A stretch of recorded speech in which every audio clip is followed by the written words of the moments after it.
También es importante, antes de procesar la data, de validarla, de tener una forma de contrastarla, aunque sea aleatoriamente, con los reportes de análisis químicos. Los certificados del análisis químico del laboratorio deben estar refrendando y validando la data tal como la encontramos en una hoja Excel o en una base de datos más sofisticada. Sea como sea, el respaldo de estos valores no es otra cosa que los certificados de los análisis químicos brindados por el laboratorio.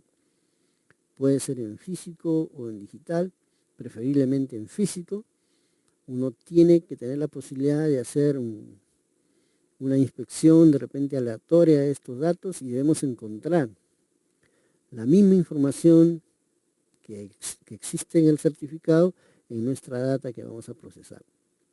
También parte de esta validación significa el hecho de aprobar si son comparables o no datas generadas en diversos años, en diversas campañas, o generadas por diferentes procedimientos o geólogos o análisis químicos realizados en un laboratorio A y después en un laboratorio B.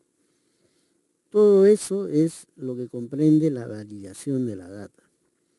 Una data lista para ser procesada tiene que ser refrendada por un profesional de amplio conocimiento y que nos ponga con su firma la garantía de que no estamos comparando papas con camotes, que no estamos mezclando por mezclar data histórica con data reciente y que hemos verificado que sí es posible juntar el laboratorio A con el laboratorio B porque hemos hecho un ejercicio de comparación estadística y ponemos nuestra firma que eso es posible. Ahí data validada significa todo eso. También es un gran descuido muy frecuente, incluso por empresas muy grandes y de renombre, no tener determinaciones sistemáticas de la densidad. Ahora que estamos hablando de estimación de recursos, creo que es el mejor momento para recomendar que la densidad se mida sistemáticamente o se determine sistemáticamente en muestras especialmente tomadas para tal fin. Así como tomamos muestras para análisis químicos, debiéramos tener una determinación sistemática que se base en la extracción de muestras para la medición de la densidad o en algún tipo de medición que podamos hacer, pero que nos registre la variación de la densidad en forma métrica, decamétrica, o como mande la variabilidad de la densidad en cada tipo de yacimientos diferentes, pero no es posible aceptar que manejemos un solo promedio de densidad para todo un yacimiento de miles, a veces millones de toneladas. Entonces, hay un ejercicio que hacen algunas empresas de subdividir todo el dominio en subdominios de diferente densidad en función del tipo de roca o del tipo de mineral presente o minerales presentes, pero eso es también una aproximación. Cuando hablamos de determinaciones sistemáticas de la densidad, estamos hablando en mediciones secuenciales y no en un grupo de 10, 20, 100 mediciones que pueden ser muy representativas, pero que finalmente no reflejan la variabilidad de la densidad. No se olviden que la densidad es una variable aditiva que afecta directamente la estimación de los recursos, del tonelaje fundamentalmente. Entonces hay que realizar determinaciones sistemáticas de la densidad. También es muy importante implementar desde el inicio de la exploración el análisis químico secuencial. En el caso del cobre, el análisis químico secuencial significa que no solamente debemos analizar cobre total, sino que si nuestra posibilidad contempla tratar este mineral con lixiviación ácida, entonces debiéramos desde el inicio solicitar al laboratorio que además del cobre total nos hagan análisis de cobre soluble en ácido, cobre soluble en cianuro y también para verificar de repente el cobre residual. A eso se denomina análisis químico secuencial, que en el caso del oro, si es que vamos a cianurar, tendría que ser también una columna adicional donde coloquemos la recuperación del oro con un ataque de cianuro en circunstancias más o menos normales, estándares, y esa información es sumamente valiosa, porque finalmente, al menos con estos resultados, nosotros podemos tener una idea de la recuperación, tramo a tramo, palmo a palmo, de cada muestra. El realizar o solicitar análisis químicos secuenciales es un plus adicional que en costo se diluye en el costo final, pero la información que brinda es sumamente importante y mucho más valiosa que cualquier mínimo costo adicional. Análisis químicos secuenciales, lo más temprano que se pueda incluir como análisis sistemáticos, además de las leyes y de los otros parámetros que se miden. Sistemas de aseguramiento de la calidad y control de la calidad. Generalmente, como voy a mostrar un poco más adelante, estos ejercicios de QA/QC están focalizados en el análisis químico cuando la muestra ya está en el laboratorio o desde que llega al laboratorio y tiene que ser reducido por preparación mecánica en tamaño y en volumen. Pero, como voy a mostrar más adelante, muy poco de QA/QC se hace, o se realiza o se aplica en el muestreo primario. El muestreo primario es el que se ejecuta en el campo. Desde la concepción del geólogo responsable, que él selecciona qué tipo de muestreo hay que realizar, o qué tipo de o qué cantidad de material hay que meter en cada bolsa y cómo hay que incrementar una muestra a partir de seleccionar una suerte de chips o fragmentos de roca o incrementos en general. Lo que debe estar en el protocolo de muestreo y lo que debe ser verificado con pruebas de R&R, repetibilidad y reproducibilidad, que tienen que ser frecuentes, y también establecer porcentajes de análisis de muestras gemelas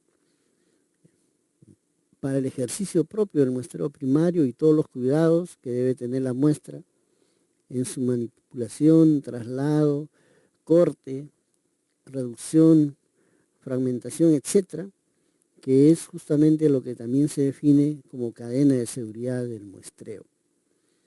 Este es un tema muy importante y lo vamos a volver a tratar más adelante con algún cuidado.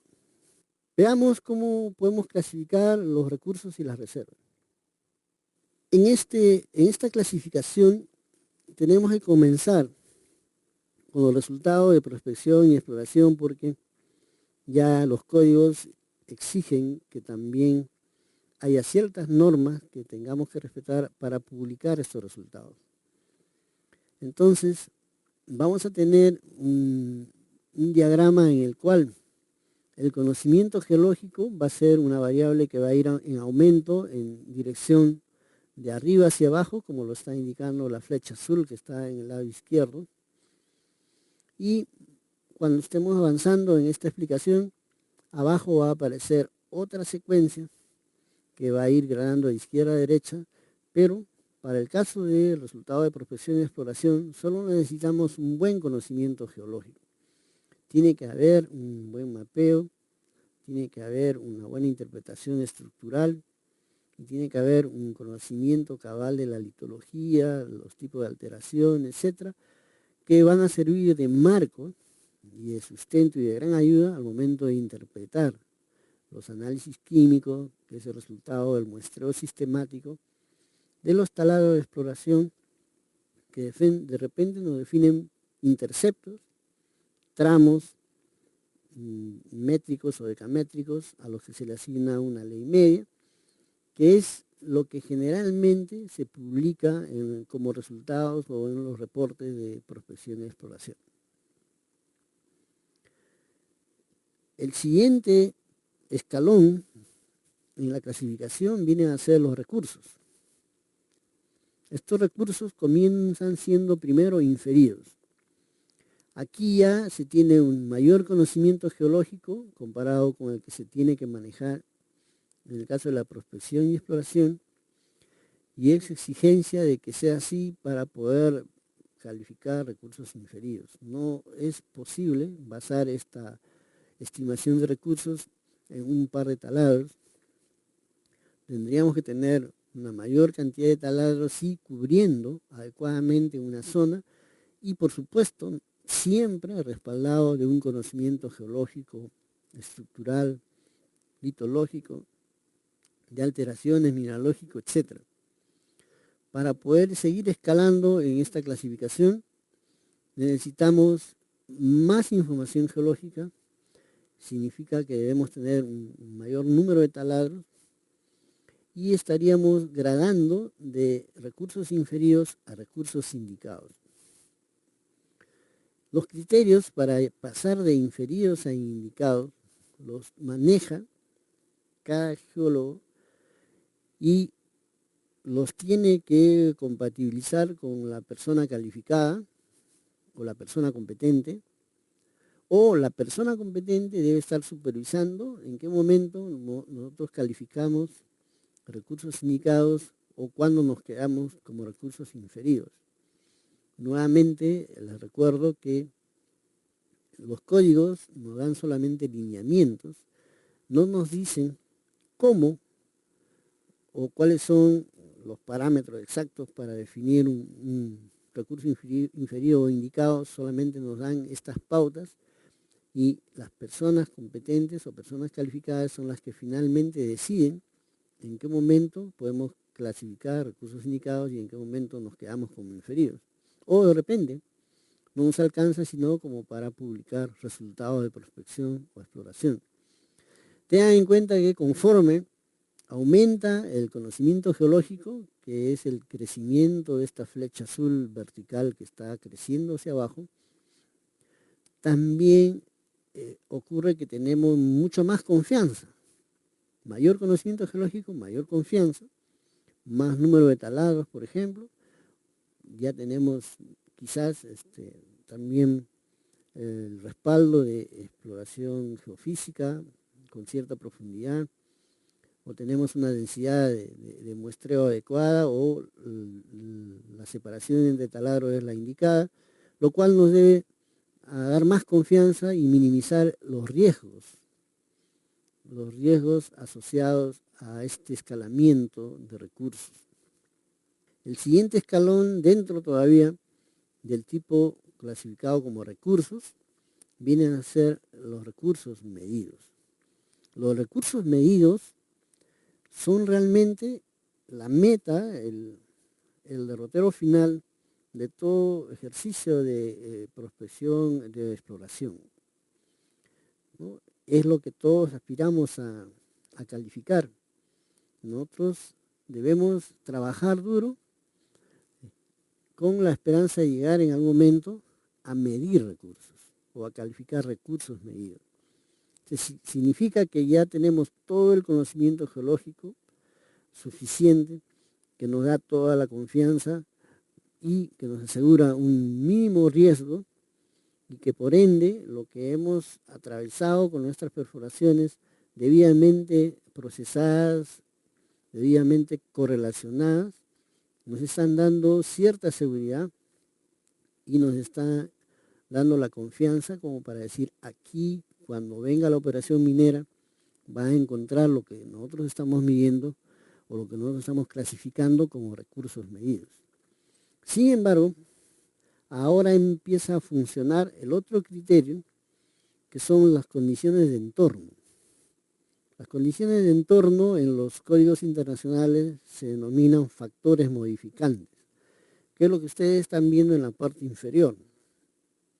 Los factores modificantes pueden ser los tipos de minado, si va a ser un tajo abierto, si va a ser con labores subterráneas, con rampa o con pique, o si vamos a tener un sistema de galería de extracción, el tipo de minado, si va a ser corte ascendente o va a ser shrinkage o lo que fuera.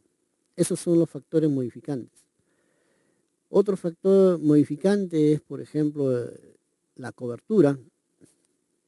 Si tenemos que remover mucho material, podemos tener recursos medidos, ¿no?, muy bien estimados, con una suerte de densidad de perforación muy adecuada y con todos los cuidados y con los ejercicios de muestreo y de aseguramiento de calidad y el control de calidad también, pero si tiene una cobertura muy grande y el remover esa cobertura en un ejercicio de tener un tajo abierto va a ir en desmedro del contenido metálico, entonces es un factor a considerar. El famoso stripping ratio, que es un factor modificante, que puede decidir la suerte económica del prospecto del yacimiento. También está el tema metalúrgico. Por eso es que es importante desde el inicio manejar estos parámetros que denominamos cobre u oro secuencial, porque no sabemos en qué momento nos vamos a preguntar si todo lo que estamos midiendo como recurso inferido vamos a poder recuperar, porque es utópico pensar que la recuperación metalúrgica va a ser 100%, puede que sea 40, 30% y realmente tendremos recursos medidos con toda la calidad que ustedes pueden esperar o brindar, pero si la recuperación metalúrgica es baja, nuestro proyecto o yacimiento de repente nunca va a ser explotado. Factores modificantes como el mercado, el precio de los metales legales y en la actualidad medioambientales y también asuntos comunitarios pueden ser gravitantes y pueden realmente impedir que estos recursos medidos pasen a la siguiente categoría, que se denomina reservas. Tenemos como reservas dos tipos, probables y probadas. La categoría que estamos mostrando es reservas probables. Para poder calificar reservas probables necesitamos, por cierto, un conocimiento geológico muy importante y de alguna manera ya haber verificado la viabilidad desde el punto de vista de minado y metalúrgico, pero no necesariamente todo esto comprobado. Nosotros podemos, ¿no?, llegar a clasificar reservas probables o probadas, como el ejercicio final de toda esta clasificación se denominan reservas, porque en el caso de las reservas probadas, estas son las que califican como aquellas que están listas para ser minadas o extraídas en forma económica. Quiere decir que hemos revisado todos los factores modificantes y que todos ellos han sido adecuadamente manejados, que hemos solucionado todos los impases que puedan generar, incluyendo los legales, pero también los precios de los metales pueden estar muy aparentes, las recuperaciones metalúrgicas dentro del margen económico y todos los estudios de prefactibilidad y factibilidad nos indican que la operación minera va a ser una operación con éxito económico, que significa tener por lo menos un margen de ganancia. Entonces, el final de todo este ejercicio es llegar a reservas probadas, listas para ser explotadas. ¿Cómo se pasa de un recurso a las reservas? ¿Cómo se pasa de un recurso a otro recurso, de una categoría a otra categoría? Es lo que vamos a mostrar a continuación. Nosotros podemos pasar de recursos inferidos a recursos indicados. De resultado de exploración y prospección podemos pasar a recursos inferidos. De recursos inferidos podemos pasar a reservas probables.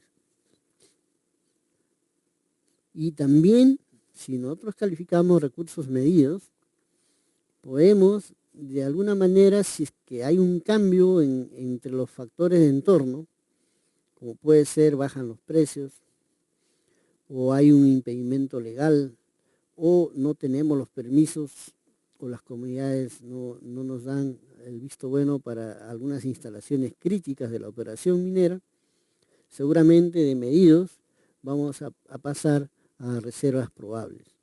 Eso es lo que indica esta flecha trazos que está en la parte central de la proyección.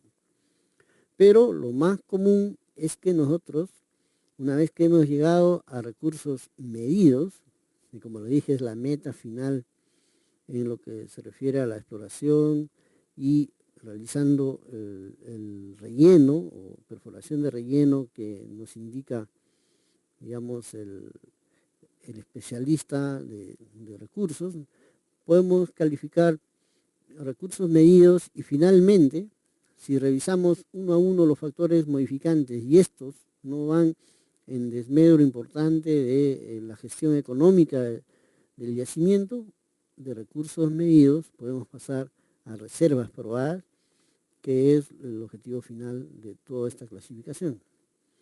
Por supuesto que este es un camino de ida y vuelta, porque nuevamente si hay alguna modificación sustantiva en los factores de entorno o factores modificantes, estaríamos regresando a recursos medidos. Lo que tiene que quedar claro es que jamás vamos a poder pasar de recursos inferidos a reservas. Eso no es posible. Tendríamos que hacer un escalamiento, por lo menos a recursos indicados. Como también no es posible pasar de recursos indicados a reservas probadas. Tendríamos que calificar primero recursos medidos y seguir la secuencia normal. Esta es la clasificación estándar, la más aceptada por todas las instituciones y los códigos internacionales, es lo que se recomienda, es lo que más se usa. Hablemos un poco de los resultados de exploración. Como decía, anteriormente no se regulaba la emisión de los resultados de exploración. Uno podría publicar resultados de exploración de la forma como quisiera y no había un entendimiento, las normas no los tocaban.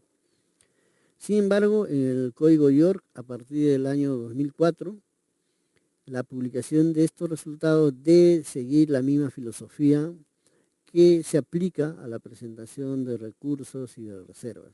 Vale decir, transparencia, materialidad y competencia, y en general todos los lineamientos de los códigos internacionales. Eso significa que aun cuando estemos publicando o reportando o emitiendo informes respecto a resultados de exploración, debemos incluir información suficiente que a la contraparte le permita tener una apreciación tangible, adecuada, objetiva de los resultados. Hay que incluir cuáles son los métodos de muestreo que hemos aplicado, con todos los detalles necesarios, qué intervalos de muestreo hemos aplicado.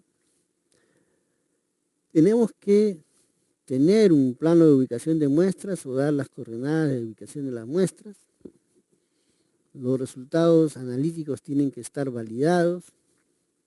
Tenemos que detallar los métodos de compositación cuando hemos generado compósitos, cómo lo hemos hecho, cuál ha sido el criterio. Nuevamente, la repito, el mejor ejercicio es ponerse del lado de la contraparte y preguntarnos, si yo estuviera leyendo este reporte, ¿qué es lo que me gustaría encontrar acá? Que me permita a mí tener una idea lo suficientemente clara y objetiva de lo que realmente quiere reportar la empresa o el geólogo que está publicando estos resultados de exploración. Y entonces incluiremos todo lo que juzgamos necesario. Por supuesto, a este nivel de exploración no debemos intentar clasificar recursos, ni mucho menos reservas. Es una falacia tratar de generar reportes que apunten a este objetivo. Estamos todavía en la transición. Nuestro ternero todavía está muy tierno como para pedirle leche. Estamos clasificando recién recursos, pero en su forma primaria, ¿cómo se denominan resultados de exploración? No está permitido mencionar a estas alturas recursos o reservas. Una de las complicaciones que puede surgir justamente, recuerden en la presentación anterior, necesitamos información clara. Información clara, geológica, litológica, estructural, significa, como por ejemplo acá estoy mostrando en la ilustración, si desconocemos la ocurrencia de una falla que no es aflorante o que no está muy prominente y que no hemos hecho un buen mapeo o está cubierta, entonces mal haríamos en correlacionar esos dos tramos que están marcados en rojo, lo cual debe haber sido el ejercicio visual que muchos de ustedes deben haber hecho, consciente o inconscientemente. Al existir esta discontinuidad geológica, entonces lo más probable es que este tramo de la izquierda, el rojo, se correlacione con el más pequeño que está en la parte superior y no el más grande. El tratar de realizar un ejercicio de correlación forzada sin el conocimiento geológico siempre nos lleva a este tipo de equivocaciones. Y justamente lo que está faltando de repente es un talado de relleno intermedio entre estos dos, que es lo que nos va a dar a nosotros la garantía para poder escalar al siguiente estadio, que es el de los recursos. En todo caso, en primera instancia serán pues recursos inferiores. Otro aspecto importante que tienen que considerar desde el inicio es la densidad de muestreo. Déjenme plantearles desde ya la importancia de la densidad del muestreo. La densidad del muestreo es la respuesta a una pregunta frecuente. ¿Cada cuántos metros debo muestrear un taladro? ¿Cada cuántos metros debo muestrear un canal de muestreo? Realmente la decisión de la densidad del muestreo es una de las fuentes de imprecisión y de errores durante el muestreo. También tiene mucho que ver y se contrapone con la economía, porque cuando nosotros tomamos la decisión de hacer densidades de muestreo muy estrechas, en vez de muestrear cada 2 metros o 3 metros, muestreamos cada metro o cada medio metro, entonces estamos impactando en el presupuesto de nuestra exploración. ¿Cuál es el criterio finalmente para determinar la densidad de muestreo? Yo me voy a adelantar un poco para mostrarles un ejemplo, solamente un vistazo, para ir ya comenzando a despertar el interés en manejar este tema con la importancia que requiere, con la seriedad que se debe mostrar. Miren la vista que estoy colocando para comparar dos opciones de densidad de muestreo. No hemos puesto todos los canales, estamos mostrando solamente un canal.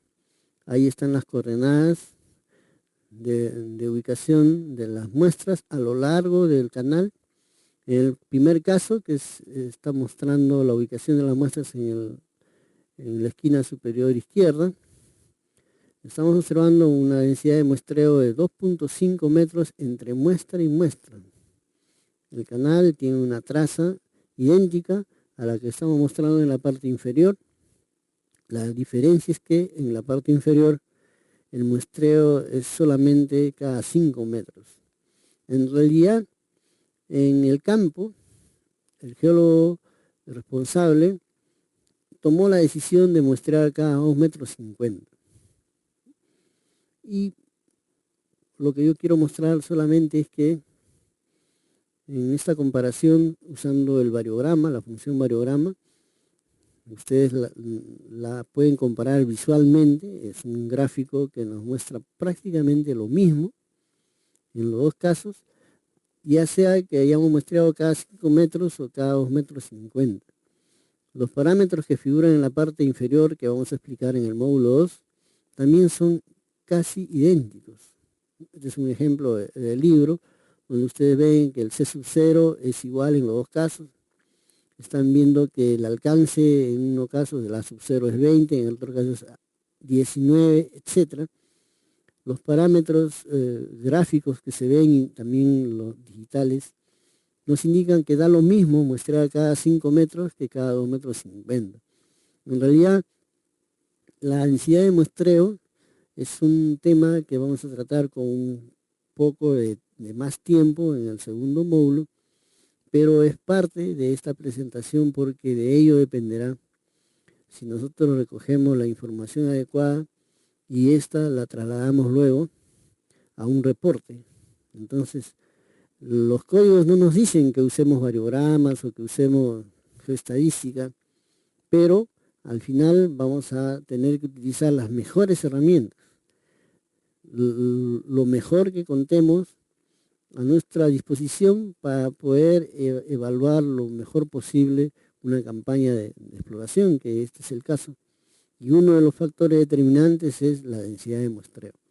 Entonces, como vamos a recomendar más adelante, conviene realizar siquiera un par de veces el ejercicio de densidades de muestreo muy altas, a distancias de muestreo muy próximas, y el hacerlo en direcciones convenientemente elegidas. A veces basta con hacer una dirección como la que estamos viendo acá en este canal y también plotear un muestreo en la dirección ortogonal, y con ello el ejercicio del análisis estructural variográfico nos dará muchas pautas que nos servirán para definir la densidad de muestreo más adecuada.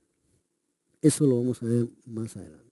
Revisemos una definición literal de lo que son recursos y reservas, tal como las recogemos de los diferentes códigos, cómo es que plantean ellos estas definiciones, y aquí está más o menos un resumen estandarizado, más o menos válido para la mayor parte de los códigos internacionales. Se entiende como recursos a las ocurrencias de mineral in situ cuantificado en base a data geológica, que está informándonos un contenido por encima de un determinado nivel denominado cutoff, que nosotros estimamos como el límite a partir del cual por encima vamos a tener un beneficio económico y por debajo no. Este cutoff, por cierto, está definido en base a una serie de consideraciones geológico-económicas y sobre todo depende mucho de los precios de los metales y de los costos asociados a una eventual explotación. Entonces, si nos fijamos un determinado cutoff y la data geológica y química o geoquímica que hemos procesado nos indica que hay un dominio que tiene un contenido por encima de este cutoff, entonces tenemos una ocurrencia de mineral denominada recurso. Las personas calificadas, que en este caso van a ser por un lado geólogos y por otro lado geoestadísticos, son las que intervienen decisivamente en este tipo de clasificación. Aquí puede ser una misma persona el que haga la geoestadística y que tenga el conocimiento geológico, pero es preferible que sea un equipo. Este es un ejercicio multidisciplinario de especialistas, de tal manera de que geólogos y geoestadísticos tendrán que conjugar y en forma de equipo llegar a la determinación que hay un dominio determinado en una parte de la corteza terrestre en el lugar que estamos pretendiendo definir un yacimiento, y que hay un determinado corte que ha sido definido en un determinado consenso y que encima del cual estamos clasificando Identifier Mineral Resources, o lo que conocemos en nuestro idioma como recursos. Reservas o reserve son recursos, pero que han demostrado factibilidad de ser minados. Si es que no tenemos la opción de demostrar que nuestros recursos van a poder ser minados económicamente, entonces seguirán siendo recursos. ¿Cuándo los recursos pasan a ser reservas? Cuando se han hecho estudios técnico-económicos. Generalmente comenzamos con el estudio conceptual, después viene el estudio de prefactibilidad y finalmente un estudio de factibilidad, y los diversos estudios de ingeniería subsecuentes se realizan justamente para demostrar que los recursos previamente calificados y seguramente medidos pueden ser económicamente minados o explotados. Cuando ese es el caso, tenemos reserva. Si lo que tenemos son recursos, puede ser que lo hayamos llevado a nivel de recursos medidos con todas las características y con todas las exigencias y con un número considerable de perforación y a una densidad muy estrecha, pero si finalmente la operación de minado de estos recursos no es un ejercicio económico con algún beneficio final, entonces no se va a considerar una reserva desde el punto de vista estricto. Por supuesto, hay operaciones que pueden en algún determinado tiempo trabajar en pérdida, una mínima pérdida, pero ese no es el sentido final de la definición económica de reservas. Si tenemos una cobertura muy grande, que removerla va a llevar a nuestras reservas, a nuestros recursos, a una situación en la cual no podemos explotarlas económicamente por el sobrecosto, también seguirán siendo recursos. Por eso es que al momento de clasificar reservas, ya las personas calificadas no solamente van a ser geólogos y geoestadísticos, sino que tienen que intervenir mineros, tienen que intervenir metalurgistas, medioambientalistas, especialistas en asuntos comunitarios y muchos otros especialistas que tienen una voz importante y tienen criterios de mucha influencia al final de todo este proceso para suscribir que estamos frente a reservas probadas o probables, que quiere decir que están listas para una operación de minado. Se pueden reportar recursos y reservas conjuntamente, y generalmente todas las hacemos, pero lo que no se debe hacer es mezclar papas con camotes. No se puede sumar recursos a las reservas. Los recursos tendrán un cuadro donde indiquemos a los diferentes cutoffs cómo va variando el tonelaje y la ley, como hemos mostrado en la diapositiva anterior de los gráficos de tonelaje y ley, y tendrá otro cuadro distinto para reservas. Y al final no vamos a poderlas sumar. De tal manera que en los reportes quedará claramente establecido cuáles son los recursos y cuáles son las reservas. Bajando en categoría, llegamos al nivel de recursos inferidos. En el caso de los recursos inferidos, estos son las partes del dominio de recursos cuyo tonelaje y ley solo puede ser estimado con un bajo nivel de confianza. Si a nosotros nos piden, como personas calificadas, que pongamos nuestras manos en el fuego por estos recursos, no lo haremos, son solo inferidos, tienen un bajo nivel de confianza, el riesgo es muy alto, de tal manera de que los tenemos que clasificar de esa forma. A veces solamente contamos con afloramiento, no sabemos cuánto profundiza la estructura. O hemos solo hecho algunas trincheras que nos demuestran la ocurrencia en el entorno de esas trincheras, o hay un número muy reducido de taladros que nos ha permitido reconocer que hay una estructura mineralizada o un cuerpo mineralizado o una veta, pero que ha sido cortada por estos taladros, que no se olviden ustedes que son diferenciales de volumen comparado con los miles o millones de toneladas que debe tener el recurso.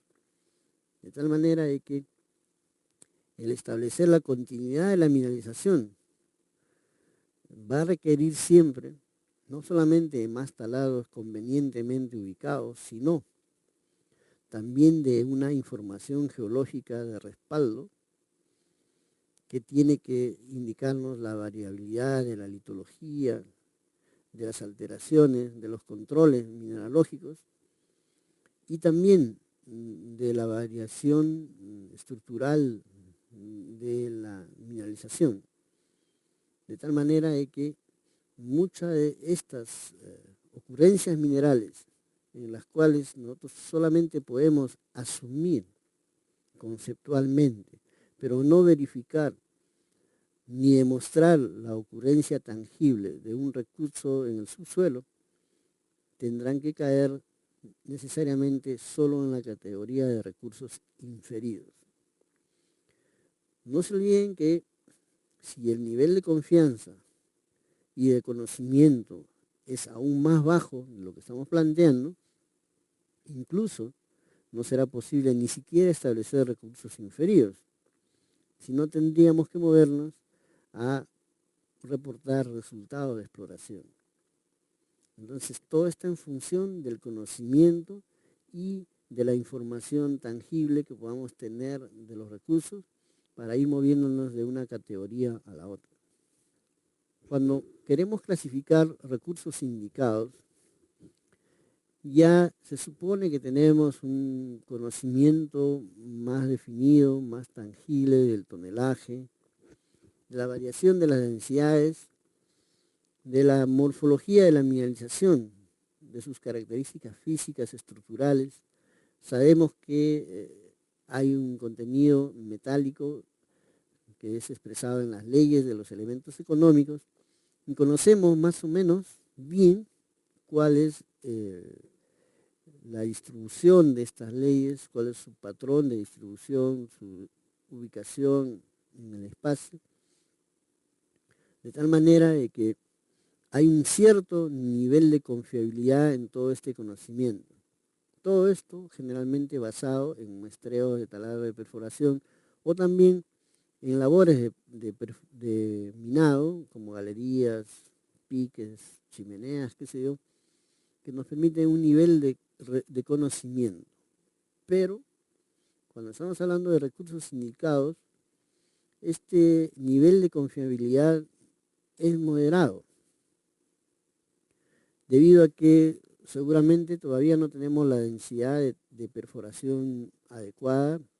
Los taladros están de alguna manera todavía separados como para permitirle al geólogo con comodidad establecer correlaciones y firmarlas o ratificarlas con mucha seguridad.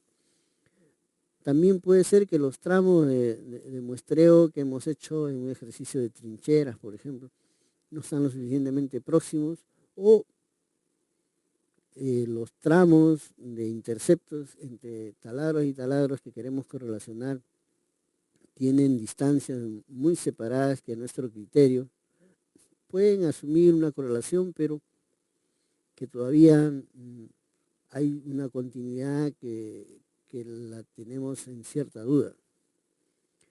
Por supuesto que los recursos indicados se basan en más información que los recursos inferidos, por lo tanto serán más fiables, pero no tenemos todavía un conocimiento completo, aceptable del todo.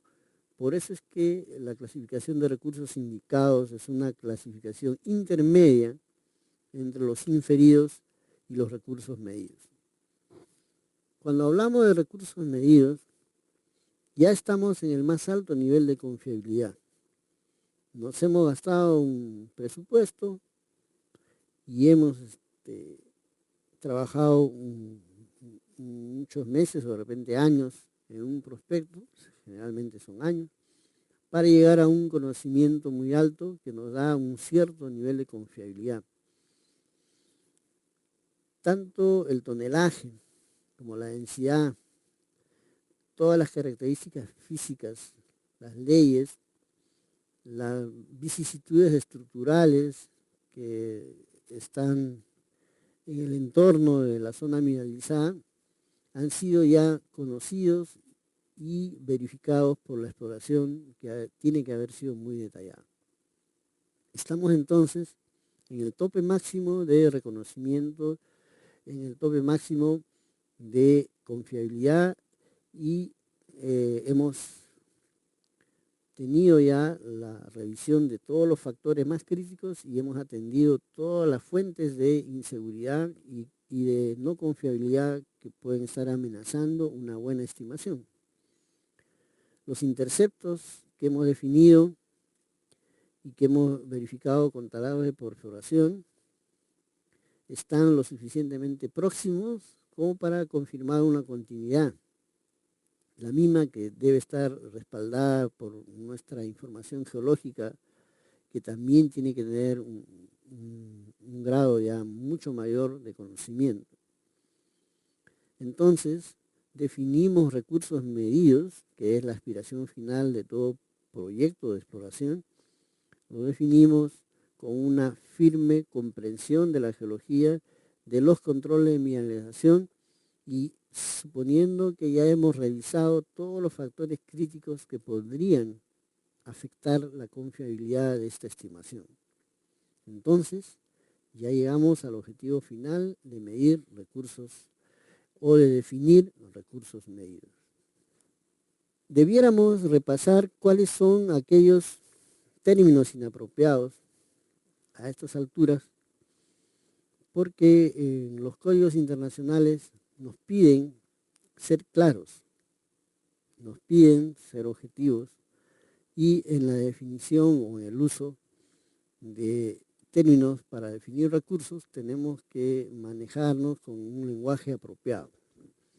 La lista que les estoy poniendo es solamente una lista de los principales términos que han sido considerados inapropiados por prácticamente todos los códigos internacionales. Tienen sentido ambiguo, contravienen lo estipulado por los códigos o en realidad comprometen definiciones que son separadas y que finalmente no hacen más que confundir. No es posible, por ejemplo, definir reservas geológicas de mineral. Tampoco podemos hablar de recursos minables, porque si van a ser minables tendrían que ser reservas. Tampoco es apropiado decir reservas in situ, ¿no? Recursos probables tampoco, recursos geológicos menos. Reservas posibles es un contrasentido, ¿no? De tal manera que si ya hablamos de reservas, se supone que hemos pasado toda la secuencia que he mostrado y que ya estamos pues justamente en el momento de decir que comience la explotación.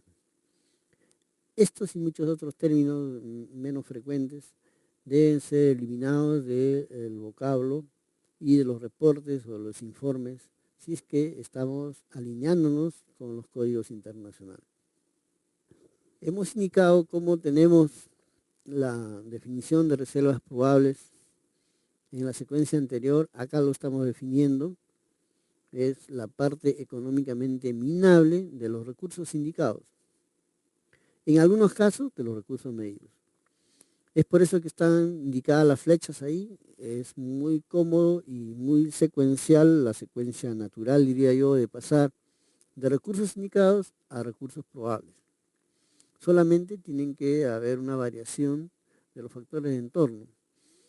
De igual manera, cuando ya hemos llegado a la calificación final de recursos medidos, de recursos medidos, la secuencia normal y natural sería pasar a reservas probadas. Por eso está la indicación de la flecha. ¿De qué dependerá? Que lo hagamos de los factores de entorno. Pero también es posible, como ya lo indiqué, pasar de medidos a reservas probables. Esto no es un retorno en la información y conocimiento geológico, que de hecho no es posible retornar en la información y en el mejor conocimiento geológico, que es la flecha que corría, recuerden ustedes, en forma vertical de arriba hacia abajo, por el lado izquierdo. Sin embargo, lo que significa esta flecha es principalmente que podemos pasar de medidos a probables en función de la aparición de un impedimento legal o de una política de Estado o de repente de la influencia negativa de alguna manera de las comunidades o quizás de que haya habido una variación drástica de los precios, que son las condiciones de entorno que nos harán pasar de medidos a probables. Por eso está la línea de trazos en la flecha del centro. Entonces, la clasificación de reservas probadas o probables generalmente depende o dependerá de cómo nacieron previamente o cómo fueron clasificadas previamente. Estamos entendiendo que si hemos clasificado primero recursos indicados, lo más natural es que prograden a reservas probables. Si hemos llegado a calificar recursos medidos, entonces en forma natural gradarán a reservas probadas, ¿no? Entonces todo eso depende más ya de los factores de entorno. Y, por supuesto, de una inversión en minimizar su influencia negativa y de demostrar que no son un impedimento o son un impedimento controlado o asumido con cierto costo, lo cual estará demostrado en los estudios de prefactibilidad y de factibilidad y en los de ingeniería subsecuentes. En determinadas circunstancias, como ya dije, podemos convertir recursos medidos en reservas probables, pero bajo ninguna circunstancia los recursos indicados pasarían directamente a reservas probadas. Ustedes ven que no hay ninguna flecha que nos permita eso. Tampoco, aunque no está de más decirlo, los recursos inferidos de ninguna manera, mucho menos. El grafiquito que ustedes ven en la parte inferior izquierda solamente me está permitiendo a mí irlos introduciendo en el ejercicio de la densidad de perforación. Esta es una vista en planta de una serie de mallas alternativas de perforación y cómo debiéramos nosotros realizar una perforación escalonada que vaya secuencialmente y en lo posible en malla regular, disminuyendo la distancia entre los talados, que originalmente yo acá estoy postulando iniciar con una separación, digamos, de 200 metros entre taladro y taladro, y pasar de ahí secuencialmente a una distancia de 141, y no de 100, sino hacerlo secuencialmente, y de 100 pasar a una distancia de 70.5 y llegar así a 50 metros. Esta disminución secuencial de la distancia de separación entre taladros es un ejercicio muy ventajoso porque, como vamos a ver más adelante, cada una de estas cambios de densidad de malla significa un golpe económico muy fuerte y a veces no está necesariamente acompañado de una disminución del error o del riesgo. Entonces a veces invertimos demasiado dinero para disminuir ni siquiera medio punto o muy bajos puntos en lo que se refiere al error o al riesgo intrínseco al ejercicio de estimación que queremos realizar. Hay algunos parámetros que las personas y los colegas utilizan también para clasificar yacimientos o reservas o recursos en función de la densidad del muestreo. Yo creo que tiene que ser un ejercicio más completo. Por supuesto, la densidad de muestreo es uno de los factores determinantes, ¿no? El tema es que a veces en los porfios de cobre se acostumbra utilizar una malla de muestreo de por lo menos 50 metros para clasificar reservas o recursos, perdón, medidos.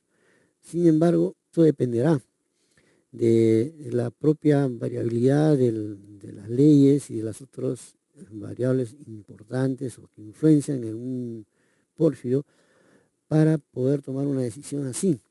Entiendo que hay otros yacimientos en donde llega incluso a perforar cada 12.5 metros, que tienen una gran variabilidad, no son por cierto porfios de cobre, son otro tipo de yacimientos de menor volumen, en donde la calificación de recursos medidos exige una densidad tan apretada. Eso dependerá del tipo de variable, normalmente es oro, y dependerá de la complejidad de la minerización y su variabilidad.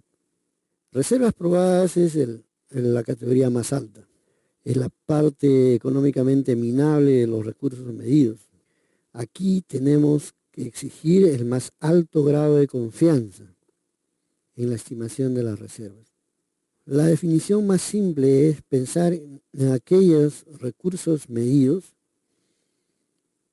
definidos en un determinado dominio que están ya listos para su explotación o minado.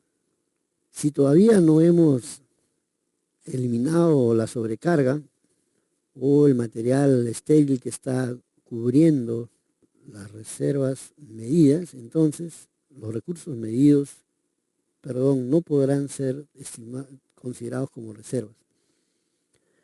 Si todavía no tenemos la labor o la galería de extracción que está cortando a los determinados cuerpos mineralizados en donde hemos hecho la estimación de recursos medidos, y este nivel de extracción aún no ha sido preparado para poder ya trasladar el mineral, realizar la explotación y trasladarlo y sacarlo y enviarlo a la planta, tampoco tenemos todavía reservas probadas. Seguirán siendo o reservas probables o recursos medidos. Entonces, no se olviden que la clasificación máxima final de reservas probadas es aquel recurso medido, minable económicamente, listo a ser explotado.